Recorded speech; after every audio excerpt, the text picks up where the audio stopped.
Hi, I'm Jennifer Shields. I'm an assistant professor of architecture at Cal Poly in San Luis Obispo.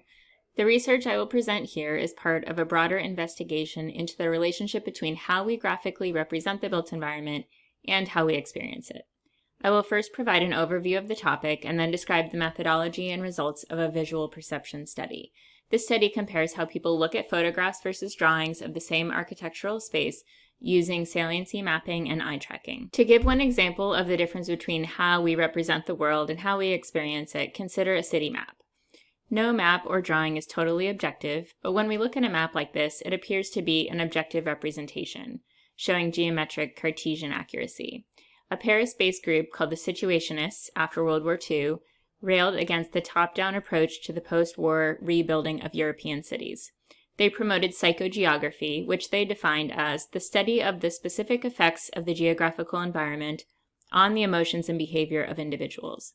A founder of the Situationists, Guy Debord, used this map as the basis for his psychogeographic map of Paris from 1957. In his map, he cut up the aerial view of Paris and attempted to represent the actual experience of continuities and discontinuities in the city, as well as the flows between these zones. With representations of the built environment, is it possible to say what is an accurate depiction? Is it geometric accuracy or a similarity to the visceral experience of the place? Studies have shown that our experiences of the built environment do vary based on our abilities and our prior experiences and memories, yet there are consistencies. Because we have slightly different experiences of the same place, we also have different ways of representing that place. Magritte reminded us about the subjectivity of graphic representations back in 1948 in his painting, The Treachery of Images, that this is not a pipe, but only his interpretation of a pipe. All modes of spatial representation are abstractions of three-dimensional entities, and so they're subject to abstraction and interpretation by the viewer. This applies to architectural representations as well. Architects design with various modes of representation. We use sketches, detailed drawings, physical and digital models. These representations are used to develop designs or to communicate design intentions to the client, the contractor, and/or future users. The audience varies, and so does the way we represent things. We all understand architectural drawings as referential, representing something besides themselves, inhabitable space and form. The architectural theorist Sonat Bafna talks about two types of drawings: imaginative drawings, which are provocative, and notational drawings, which are instructions for how to build.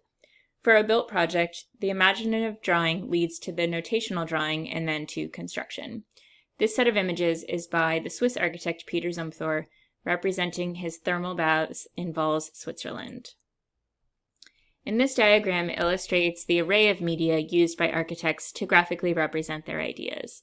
The decision about which media to use is based in part on the architect's skill set, the phase of the project, and the intended audience, whether it's internal or external. Looking at this diversity of images, the big question is, and this can't be answered in a single study, but what do images of the built environment tell us about the actual experience or potential experience of the places depicted? This research requires looking outside the field of architecture at disciplines including neuroscience and cognitive science, computer science, psychology, and philosophy.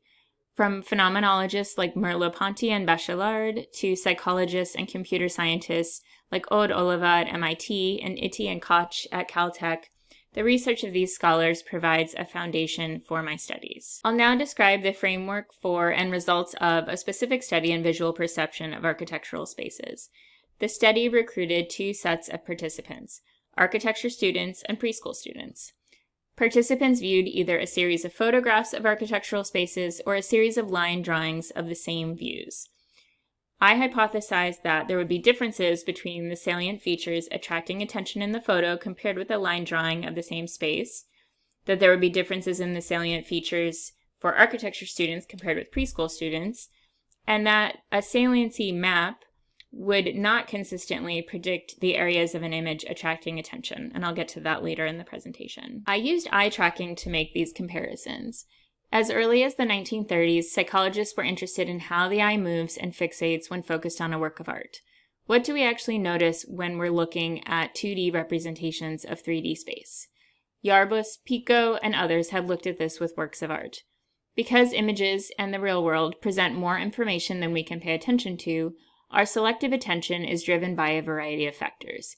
Yarbus showed that we look at different parts of a painting when asked to remember the positions of people and objects in the room, which is example 6, looking at physical attributes, compared with estimating how long the visitor had been away from the family in number 7, which deals with the narrative of the painting. Pico compared how lay people and experts viewed paintings, demonstrating that in a perspectival painting, a layperson would focus on the center of the space, while the expert looked at the painting more comprehensively. My experiment setup using eye tracking looked like this. A remote eye tracker collected data about participant eye movements, including fixations, when the eye stops to take in information, and saccades, the path the eye takes between fixations, as they looked at images on the monitor. Through the collection of eye tracking data, our aim was to test our preliminary hypotheses, that salient features differ by representation mode and by participant group. We used 2 different modes of representation, a photograph and a perspectival line drawing of the same space.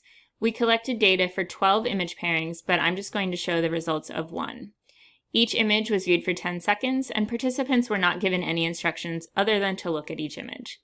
This image pairing, for which we completed the analysis, shows the Salk Institute by Lou Kahn in La Jolla, California. In order to compare salient features, we set up areas of interest. In the GazePoint eye tracking software, AOIs have to be orthogonal, so we had to approximate the angled lines of the image.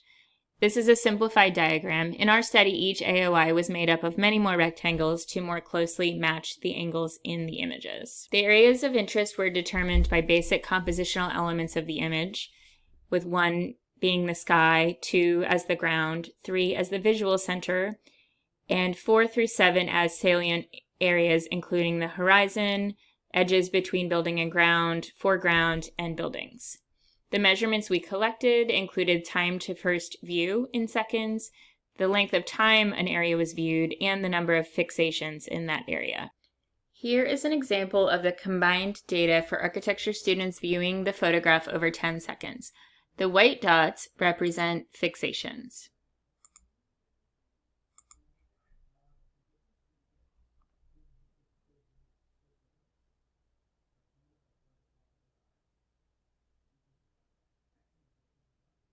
For the analysis, we compared the averages for time to first view, time viewed, and fixations, recognizing a p-value of less than 0.05 as significant. The highlighted areas of the image show statistically significant differences for 1 or more measurements in an area of interest. For architecture students viewing the photo versus the drawing, the sky, even though it's empty, attracted the attention of architecture students across all measurements when looking at the photo compared with the drawing.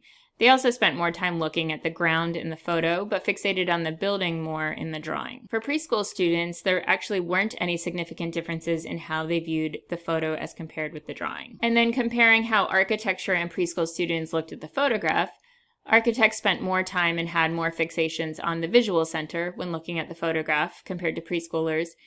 And when looking at the building, preschoolers took longer to focus on this area and spent less time looking at it. Architecture students had almost 3 times as many fixations on the building. When comparing how architecture and preschool students viewed the drawing, there were significant differences for every area of interest. Most notably, architecture students looked at the visual center and the horizon and ground much sooner and spent more time looking at these areas. They had about 4 times as many fixations.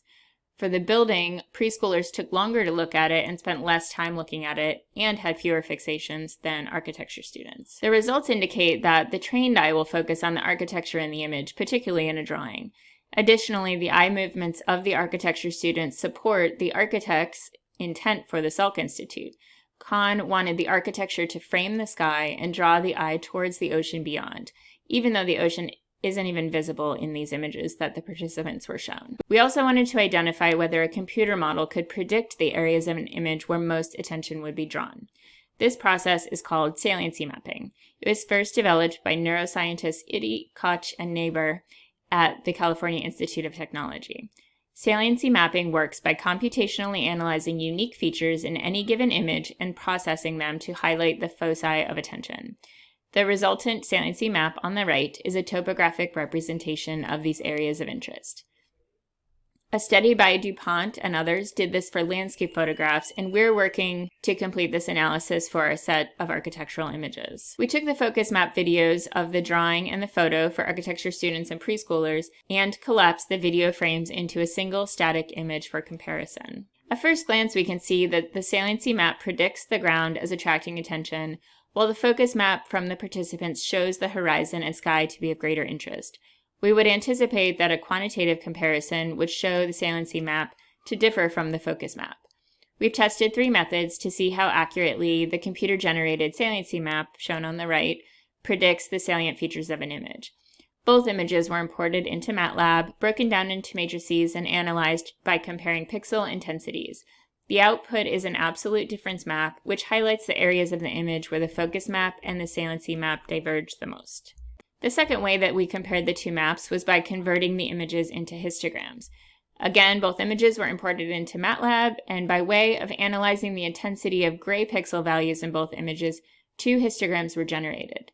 The blue graph represents the focus map, and the red represents the saliency map. Note that both graphs share a vaguely similar shape and a similar peak as well. Our third comparison, again using MATLAB, used a script that calculates a Pearson correlation coefficient. The correlation coefficient is a measure of the linear correlation between 2 variables x and y, in this case between the focus map and the saliency map. The result was a correlation coefficient of 0.3564, which indicates that while the 2 maps are somewhat similar, there's nonetheless a weak positive correlation between the 2. From this, we can gather that the saliency map is only mildly reliable at predicting areas of interest and cannot be a complete replacement for a focus map. In conclusion, we found that both the mode of representation and the audience affect how the architectural space is perceived. There are many types of physiological data we could collect: heart rate, galvanic skin response, and there's also many modes of representation to investigate: renderings, virtual reality, etc. We know that a photograph is not a stand-in for the real thing, so we'd also like to collect physiological data from participants in an embodied experience. The question is it possible to anticipate how spaces will affect the occupant's phenomenological experience? If we could anticipate how people will experience a space based on how they respond to images of it, we could design better schools, hospitals, a better built environment. Thank you.